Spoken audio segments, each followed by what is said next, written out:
Today, I'm going to be talking about how I became the UndeadNekomancer. Also, I'm a little bit late to actually starting in this game, and I'm also very new to doing Bedwars commentary videos, so this may be a little bit scuffed, I'm not going to lie. Of course, though, I will do my best to make a good video and commentate over this. Also, this green guy is doing some fancy stuff over here, and I'm going to see if I can, hopefully make him regret doing what he's doing. Also, ignore how bad my diagonal is right now. I'm just doing this to try and get over here. Okay, I have landed. Does green notice me? Does green notice me? I don't think they do. Goodbye, bed. Okay. It's time to get the wombo combo. Wombo combo. This is supposed to be a commentary video anyways. Actually, go away. Oh, my lord. I almost died. And we're going to return those pumpkins. Easy peasy. 4 pumpkins back to the shopkeeper. Let's go. Okay. Now that that's out of the way, I'm going to heal up real fast because that was absolutely terrifying. How did I become the UndeadNekomancer? It all started with me and my girlfriend making a random story together about just this one random character that was a wizard and was like cat species and stuff like that. And then that's where this kind of originated, is we just started to just do that exactly. We just made a story together. That's literally how it began. So then while Anouk and I were making this story together, while we were just working hard at it, we were able to come up with several ideas that would make the character really interesting and fun to talk about. But you see, we had like this setting. It was like a medieval fantasy setting. That's the way that this story was originally going. Something to do with medieval fantasy and wizardry and sorcery and stuff like that. I don't know, just anything that you would really find in medieval fantasy sort of scenarios. I accidentally fell off the edge, by the way. I'm not going to leave that in the video because that was embarrassing and I feel bad about myself. So after we had the setting and we were creating this character, you can't really have a character without having a interesting character, right? So you have to make its personality, you have to talk about what type of species it is, like I said earlier. So yeah, we came up with the species and the personality of this character, both pros and cons of the personality to make the character interesting as well. Then once we had the personality, the species down, as well as the actual setting of the story where it's going to be taking place in the what type of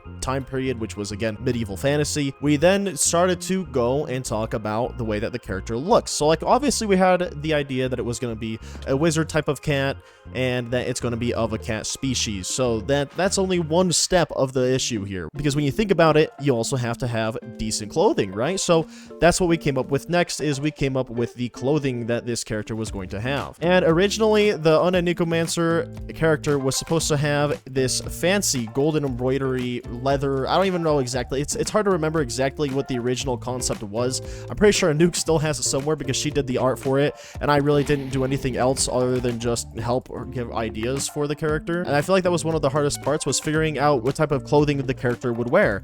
But once we found it out, everything was pretty much smooth sailing from there. Because then after we came up with a clothing idea, then we finally went into the drawing stage where Anouk took the ideas we had and actually drew up the character. I think she has multiple drawings of the character because there was a couple of revisions that we had of this character that we had in mind. But once we figured out, everything, like I said, went very smoothly, and that's what made it so much fun. And then ironically, after we figured out the name of the character, which honestly, I don't think we actually had a solid name for it other than literally just being the UndeadNekomancer. There's a guy right here. Hold on, let me just gapple up real fast. Fear me. Fear me.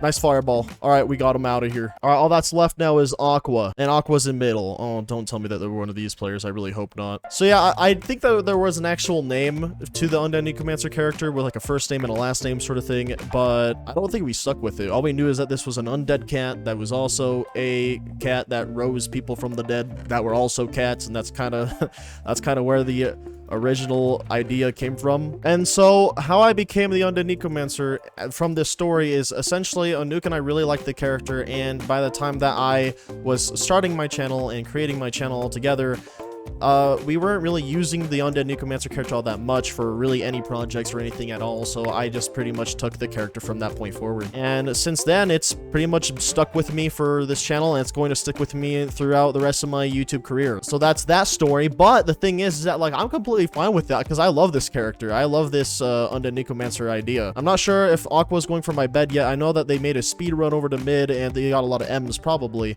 and I really don't want to mess with someone who has too many M's because they might have diamond armor and diamond swords, and that would not be very epic. Just in case, I think I'm gonna get some TNT to try and deal with this guy. Ironically, I was warming up before this video as well because I didn't want to give you guys just terrible gameplay, so I did a little bit of warming up and I won a game somehow. And now here I am, and I'm in a 1 versus 1 situation, and I hope that I don't throw it. But yeah, that was pretty much it for the story time of how I became UndeadNekomancer, and I'm gonna stick with it for the rest of my career, like I already said. Mainly because I love the character, and I'm pretty sure you guys do as well. Like, everything about UndeadNekomancer is very nice and awesome, and it makes me overall pretty happy. And of course they destroyed my bed, but that's to be expected. Just in case, I'm gonna give myself some mining haste, in case that I have to deal with someone who might be playing a little bit spooky. Hopefully I didn't need to get myself even better tools or something like that, because that would not be very epic if I do say so. Okay, Aqua's base, where is it supposed to be at? Oh, that was Aqua's base. Yikes, I actually went way too far. I was literally at Aqua's base. I might have to start building up, drop TNT on it or something like that. Actually, I could probably just do this.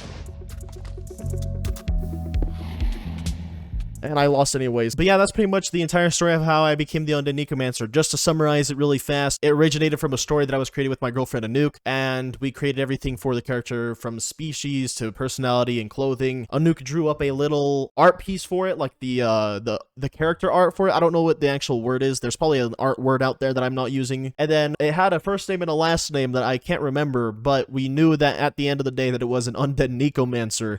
And then from there, that's when I took the character and its title, which is an UndeadNekomancer, and then that's how I became to be the UndeadNekomancer today. Anyways, though, I hope that you guys all enjoyed this video. I can't wait to see you guys in the next one. Bye-bye! Bonus clip of me in the pit. I don't really play pit that often. I'm only level 60, and I know that level 60 is pretty decent, but, like, pit's kind of also hard, and it's grindy, and I don't know what's going on, man. Why is everyone slapping each other around? Why are we in this pit, dude? Also, who's up there on their throne? SMH. I feel like pit is probably hard to get into because of a lot of the people who are very high levels and ranks and stuff in this. Although I do find pit very fun to do sometimes, just for, you know, just for funs and giggles. Because, I mean, you can't go wrong with literally just going in there and slapping someone with a sword, even if you die a lot, you know what I'm saying? Alright, trick shot time, here we go. I missed. Excuse you, Pit's hard, but I like it.